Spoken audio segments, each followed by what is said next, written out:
How does our perception of time change as we age, and how does it impact our That's two perception? questions. It's it's, That's two it's questions. multiple questions. Okay, give me the one question at a time and then I will answer the other. This is already not going well. I swear to, oh my God. It's like When that. I just a It's couple of dollars to fire this man, please, it's a please, I bundle need of a new questions. sound guy, please. All right, what's the question? How does you want the whole thing or just Well, I'm just totally rattled. Hey everyone, I'm Isabel Esteviz, and we are celebrating the fourth episode of my podcast, Every Day Above Ground, where we're talking life and the opportunity to live every single day like it's your last. The interwebs have told me that over 90% of people do not make it to episode 4, but I am here today. I will tell you I didn't want to be here, but my brother woke my ass up, and so here I am, staying on track, filming episode 4. I've actually already got episode 5 filmed, so just so you know, I am over here breaking barriers. I hope you're out there doing the same. I know someone out there will celebrate with me, so please do so now. I'm super excited. Before we dive into my last agent of change, I want to recap the other two. A few weeks ago, we discussed the butterfly, representing the idea that change is possible by going from the caterpillar to the butterfly. If you haven't already listened or watched, shame on you because I spent an awful lot of time on those slides. But it's okay, I forgive you. Please do so now if you haven't to make sure that you're caught up. Next, I had MMA fighter Josh Snow join me for my second agent of change, the bird. I referenced the phoenix as my favorite bird, and Josh referenced the pterodactyl, which is, yes, okay, fine, we know. The phoenix is not real once and for all, fine, and the pterodactyl is extinct, but the point is, sky is the limit in terms of your capability, if you believe it is. So, we've got the butterfly, the bird, and now my last agent of change is my personal favorite, the turtle. Man, do I love turtles. Ninjas, Leonardo, of course, chocolates, and plain old greenbacks moving slow across the street or floating around in the water in my neighborhood. They don't always love me back. I can tell you, as a matter of fact, when I see them, they're very jerky in my neighborhood. I always try to run to tell them hello, and then they just like scurry away in the water. Not very nice. Fine, Mr. Turtle. And then one time I even freaking tried to save one. Pulled it, saved it to help it cross the street, and then it freaking just went and started to like walk right back into oncoming traffic. So the turtles in my neighborhood, long story long, are not very appreciative, but I digress. I'm not lodging a complaint against the turtles. Let's get back to the idea of change and what the turtle actually represents. So for me, the turtle represents the idea slow is fast. If we're talking real fundamental change, you're not going to life hack your way through it. So if you said, Isabel, how long is it going to take me to lose 10 pounds? Or how long is it going to take me to learn the piano? Or how long will it take me to get over my ex? The only real and true fair answer I could give you is just to say it's going to take as long as it's going to take. And I know that's not the answer you want because it's for damn sure not the answer I wanted either on various things that I have tried to change throughout my life. So naturally, what I always did was find ways to speed things up, to try to fit square pegs in round holes, guesstimating and then becoming depressed when I couldn't successfully lose 10 pounds in 1 week. Don't get me wrong. In theory, there were times things like that worked, right? So, like, there were times where, let's say, I had 3 months to lose weight prior to a wedding that I was going to attend. And I blew, 2.5 months of that time saying that I had plenty of time to catch up. And then I scrambled to lose 10 pounds in 3 weeks. Doable? Sure. Like I said, I've done it. But was it sustainable? No, because I was trying to cheat the idea of time. As silly as it may sound, the story of the tortoise and the hare is an age old fable with a solid lesson that no one, particularly in the age of technology, wants to hear. We all want the shortcut, the quick fix, the hack. To tie it all the way back to my weight loss journey of losing 50 pounds and being able to keep it off, was a slow change that allowed me to see the fastest and most lasting results, as counterintuitive as it sounds. And I'll tell you, the game changer for me was taking the viewpoint of the turtle. How long will it take him to cross the road? As long as it takes. The time, if you will, is going to pass anyway. And to that extent, what is even time? What are we even talking about? It's a question that I've struggled with for so long, but once I got it, it changed my perception for good. I once watched a video by this mental life coach, Derek Grant, who explained this idea that time was really just a measurement, further reinforced by the great Albert Einstein, who said, quote, "Time is relative. Its only worth depends upon what we do as it is passing." And as I sat with this idea for years, I'm finally at a point where I understand, do or don't, the time is going to pass anyway. And what does any of that matter?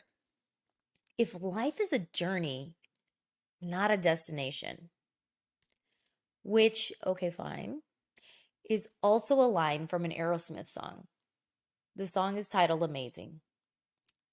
In that lyrical masterpiece, as a matter of fact, the full line is, "And how high can you fly with broken wings? Life's a journey, not a destination. And I just can't tell what tomorrow brings." You have to learn to crawl before you learn to walk. But I just couldn't listen to all that righteous talk. I can't sing. It's okay. I love Aerosmith. Man, now that I think about it, that song and My Agents Have Changed, like, might have been just this long-winded riff of that song. It's okay. Anyway, the point is, whether you take it from me, Derek Grant, Albert Einstein, or Aerosmith, we all stole the idea of patience and time from the turtle. That's a story I'm going to tell myself, at least. I struggled bad to lose those last 5 to 10 pounds because I was always trying to anchor the loss to some deadline. And when that deadline didn't happen, let's say I wanted to lose 5 pounds in a week, and that didn't happen, I'd be gutted. I'd quit. I'd throw in the towel. I'd be frustrated. And at some point I had to realize there's no time. Like, what was I really anchoring the idea of weight loss to time for? Because if it was just for a wedding or just, to lose 10 pounds before summer or whatever it is, what I was doing was I was telling my mind that there was a beginning and end to my weight loss journey. Further, if I didn't reach that goal in the time that I set, that it was almost like a waste of time. And forget about all the effort and the good things that I had done because I was so focused on the time element of it that I didn't appreciate any of it. And so as I think about the turtle, and again, like, just this idea of him, he knows he's going to cross the street, but he's going to do it on his time. The tortoise and the hare overestimating its own ability and underestimating the tortoise. That's how he lost. So, if I think about the things that I've ever wanted to change in life and the things that I'm trying to do now, we could even say this podcast is one. Why most people, I think, don't make it to episode 4 is because by the third, they think that they're going to have 100 million subscribers and be the next Mr. Beast. And when that doesn't happen by the third episode, they're like, if this takes too much time, this takes too much effort, I'm never going to see results. And so people quit. I am filming this episode for today. I had a very long day at work off of a very long weekend. And to be honest, I didn't want to do it. I was I'm so serious that when my brother rolled up, I was snoring in my bed on like a 7-minute nap. One day, one day, I will fire my brother. But up until this point, I need him, and he pushed me through to get through this episode. And to be honest, I'm glad that I did. I didn't let the idea of time in this instance get the best of me. Because if I think that at some point in my life, I am going to lift off this podcast to where I truly believe I can take it as part of demolishing my own self limiting beliefs and inspiring change within myself, I have to give myself the time and the grace to do it and do it right. And so I'm thankful to be filming this 4th episode. And I think in a poetic fashion that it's about the idea of time and having that patience, because I think doing all of that is going to pay off in the long run, like my friend the tortoise. And so, as a bit of a departure, because I am still very much in my infancy of this podcast, I've asked my brother, who is also my sound guy. Actually, I was going to say that my sound guy also doubles as my brother, but whatever. I missed the joke. Too late.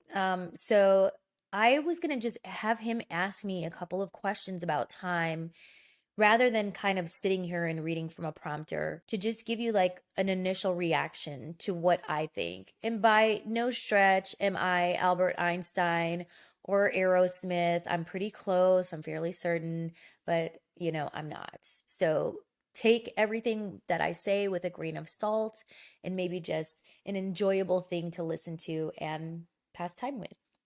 Any day now, sir. How does our perception of time change as we age? How does our perception of time change as we age? Some people may never change their perception of time. Time may never feel like enough. I know my perception of time drastically changed at a very early age when when our dad suddenly passed away, and like right before our eyes. And so, me personally, I've always thought about time a little differently. And I don't even know that it's necessarily a good thing, because for me, time was like there was just never enough of it. Like I was always fearful about the idea of running out of time to do the things that I wanted to do. So, perception of time, how I think it's changed for me, I worry less about how much time is left and focus more on the idea of it's going to pass anyway. What can I do today? What change? What can I do differently? It's literally why I name my podcast Every Day Above Ground and say that every day is a new opportunity to live. If you don't like what you did the day before, we're on a big floating rock that's, going around in a circle. Change, do something different. You could literally do whatever it is that you want. And so for me, that's changed, because rather than focusing on how much time do I got left, I'm focused on what can I do and what can I do next? Like, time be damned. And I think even as it relates to something like weight loss, when I let go of this measurement, if you will, to say, okay, I need to lose 10 pounds by X date, and shifted my mindset into, I want to eat healthier to best position myself to live, it changed. And the minute that changed, the weight just started, I hate to be one of those people that's like, the weight just started melting off. But literally, like those 10 pounds that I struggled to lose came off in no time. So that's the first part of the question. What's the second part? How does it impact our perspective on life? Which you practically answered. So how does that impact the perspective of life? Which I basically answered. That is why I put myself in the ranks with Albert Einstein and Derek Grant and Aerosmith. So that's why I should have been able to read the whole question. Okay. Question. As I mentioned, one day, listeners and watchers, there will come a place in time where my brother will no longer have the unpaid job that I've given him. Okay? One day it's going to happen, but we shall not measure when that day will be. And instead, we're going to focus on being the best podcast that I could possibly be to fire my brother, who does sound thin ice. Sir, next question. Can you explain the concept of time dilation and how it affects our experience of time in different situations? What? Where did you get these questions from? What do I said I'm like Albert Einstein. I didn't say I don't have a science degree. Next question. Time dilation is. I don't know what time dilation is. I don't even know what dilation was when I was pregnant. Okay? Just give me another question. This is the worst idea I've ever. What role does time play in shaping our memories, and how do our memories influence our sense of self? What role does time play? I think actually that's a good question. All right, you maintain your job for one more day. So the question is really around the idea of what is time as it relates to the past. And I think that this is a great question because we tend to anchor so many thoughts and emotions to the past. And if I think about, not to go back to this example, but my dad passing, it was like, how long are you going to feel sad? The crazy thing is like, the action has already happened, right? He's passed, he's gone. But the emotions and the feelings and the unresolved grief, I carried that on my shoulders for years, for almost 30 years of my life. And it wasn't until I began to look at everything, including time, on this idea of it being like on a pole, this idea of polarity. So if we have things like happy and sad, it's like, where are we on the spectrum of that pole, right? Past, future. Where are we? Where are our feelings? Where are our emotions? So I think as it relates to the past in time, the measurement of how long would it take someone to begin to accept, let's say, the passing of another person, has nothing to do with time. It has everything to do with going through and living and experiencing the emotions and letting go of those things. There's really no measurement of anything. If something bad happened to you when you were young, you could carry that forever. And there's people who do. There's people who harbor anger and resentment, and they carry that with them all the way to the grave. There's this thing that I heard a long time ago, and I want to say it was Tammy Faye. I don't know how true this is, but Tammy Faye said that in like ancient Egypt, as part of a punishment in life, if you killed another individual, that your punishment was to carry that individual on your back until eventually that killed you. And I'm not sure why I thought about that right now, but I really think it's kind of this idea of like the perception of time and grief and sadness and anger and all these things that we carry with us. That if we don't work through those emotions, eventually it's like carrying a dead body on your back, and eventually it gets the best of you. It manifests through things of stress, depression, anxiety, sleepless nights, weight gain, severe weight loss, emotional eating. And so it's like to me, like time doesn't even really matter in any of that. And yet we anchor these things to time. We anchor so much to time. And the thing is, it doesn't really exist. It's just, if we look at it as a measurement, who's to say we're even measuring it right?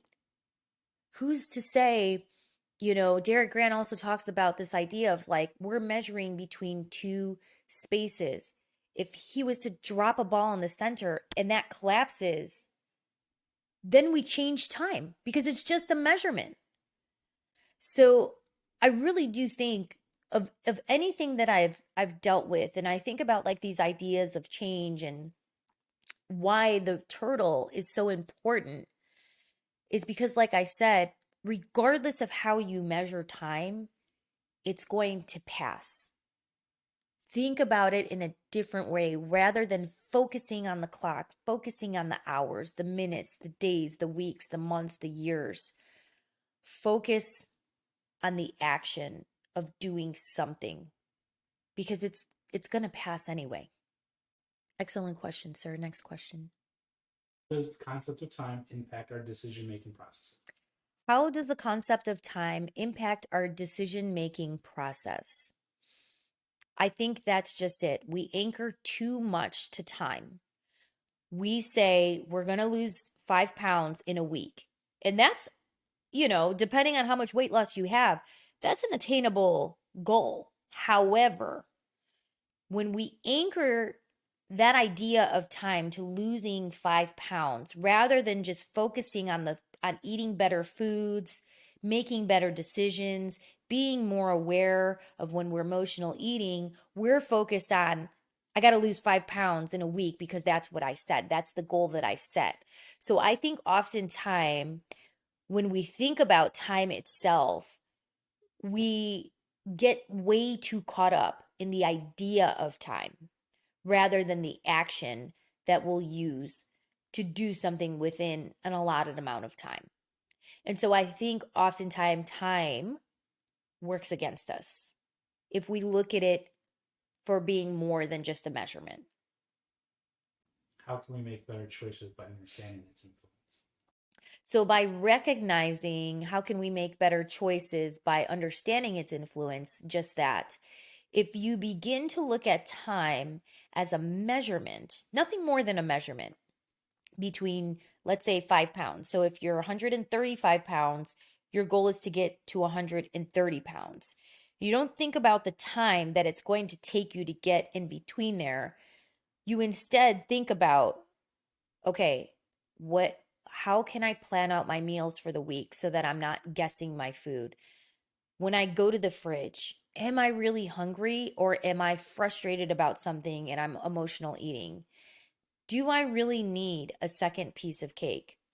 Sometimes the answer might be yes. I don't know. Sometimes it was for me. But it's like when you change that, when you reframe the perception of time, that's when I say it begins to move fast because you've lost track of the time and you're instead focused on the journey and making the small changes that are going to get you to where you want to be faster. How does the concept of time, as it relates to connectivity and technology, impact our perception of time? I would say over the last 10 years, I mean, greatly, greatly. With the introduction of the internet and social media and things of that nature. So I've been off social media for 15 years. I'm just now getting back on. And it's very interesting because We live in a world of now. And as technology continues to come to us at, ludicrous speed, and as everything is just, a life hack, how do we do this faster, faster, faster, faster, faster, faster?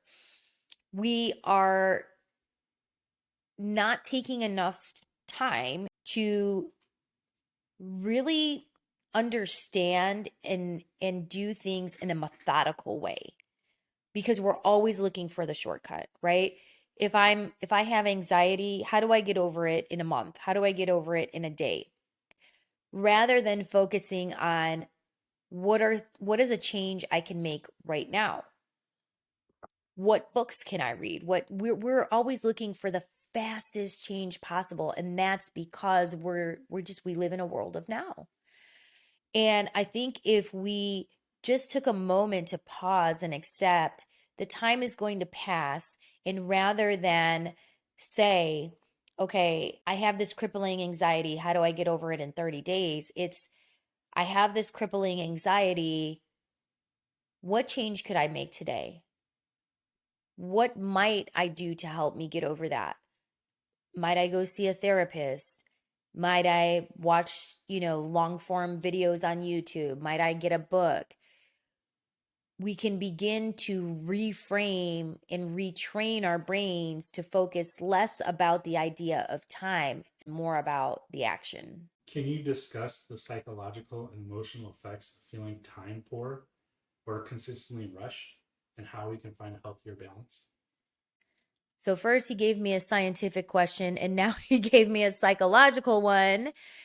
And I am not equipped to answer the psychology behind time poor, but what I can tell you is what has been working for me lately is just thinking about the things that I have to do when I start to feel overwhelmed about time or being on a deadline or feeling rushed. I give myself grace. I accept that I am one person, and I am going to do everything that I possibly can to get the things done that I said I was going to do. But if they do not happen, the world will continue to turn and the sun will continue to shine. Every day it's going to rise regardless. And it's in that acceptance that, again, I've actually found myself more proficient. It's really helped me just think about time on a pole. I can't do anything to change the past. I can't control the future. All I can do is be here in the present moment. So I would say focusing more on the idea of being in the present moment has really helped me shift the thought, the idea around time, and the overwhelm that sometimes the idea of time and deadlines cause. If in the most simplest form, if I'm at work, it's literally communicating to my boss, okay, I know this is on fire. I understand this is urgent, but I would like to give you this once. I would rather not be so focused on the idea of time, turn it in wrong so that you have to turn it back to me and say that this is all wrong and now costs us more time. I would rather take the time up front, do it right, and then we've probably cut, time and expectation in half. I think there's something that says measure twice, cut once. And it's that principle, especially at work, that I follow the most. Do you think Casio is a legitimate watch or just a risk calculator? Do I think Casio is a legitimate watch or just a calculator? I asked my brother, who is also my sound guy, and today my question asker, to give me good, legitimate questions that I could genuinely respond to my listeners. And because there's probably 1.5 listeners out there, he thinks that he can throw me a question about a Casio watch that also doubles as a calculator as a question about time. I just want listeners, because one day people will go back and to listen, to understand the foolery that I have to deal with. I'm sitting with my Velcro dog that won't leave my side down here, and my ridiculous brother with his questions, who's just off like in hysteria, laughing his ass off because he thinks this is funny. Everybody knows that Casio is a calculator. Next question. Can't stand you. Can you share any practical strategies or techniques for managing time effectively and finding more fulfillment in our daily lives? The question is if I can offer any advice for time management and how to better effectively use our time. And I would say, in terms of effective time management, most certainly in all aspects of life, you likely feel like you don't have enough time because you don't have boundaries established with people. And so you take on all of these things and you're like, yes, I can do that project in a week. Yes, I will help you move on Saturday. Yes, I will walk your dog. Yes, I will do this. I will do that. You are constantly saying yes and probably rarely ever saying no. That causes you to eat up a lot of your time. The other thing that eats up a lot of time too, that I think was a huge change for me, was this idea that we all get the same 24 hours in a day. If we're lucky, it's in how we spend them. If you spend them watching TV, watching movies, watching video after video or meme or GIF on Instagram and TikTok and all, and you watch snaps of your, friend who's doing whatever that they do in TikToks and that, you have the time, you're just not using it wisely. So, in terms of time management, do a time audit. Just take one day, wake up, track how you spent that time, what you spent that time on. And then think about, okay, is this an effective use of my time? It's one of my favorite things to say at work. Yeah, I could do that, but that's not an effective use of my time. And I say that because I could be doing something else that's of far more value. And instead you have me doing this other task that is not an effective use of my time. So could I do it? Yeah, sure. Time's gonna pass anyway. But if you want to get the best and most out of me, I'm better served doing X, Y, and Z for you. So my decision about 6-ish years ago to start the idea of giving up TV because I was watching Real Housewives of whatever, binge watching it and saying and in the same breath saying I didn't have time to lose weight, to further my education, to grow my career. Once I got rid of the distraction of television and movies, my growth was exponential because now I was managing my time differently. I have somewhat of a set schedule every day where I get up, I meditate for about 25 minutes in silence, and then I go about to plan the rest of my day out. Sometimes, if I have enough time, I'll exercise in the morning and then I'll get to work. And then after work, I will work on growing my podcast or growing my social media because that's the next step for me of things that I want to do in life. The flip of that is when someone says, "Hey, have you seen the latest Netflix?" No, couldn't tell you what the latest show is. Uh, I'm just using my time differently. So I would say, in terms of time management, reflect on how you're spending 24 hours and see if you really feel like that's an effective use of your time in helping you reach the goals and achieve the things that you want to achieve. As I round out my agents of change and I think about that butterfly, the bird, and this turtle, the idea that slow is fast, that if you reframe the idea of time and recognize that the turtle is going to cross the road regardless, doesn't really matter. All that turtle is focused on is like not getting hit by a car and getting to where it wants to go.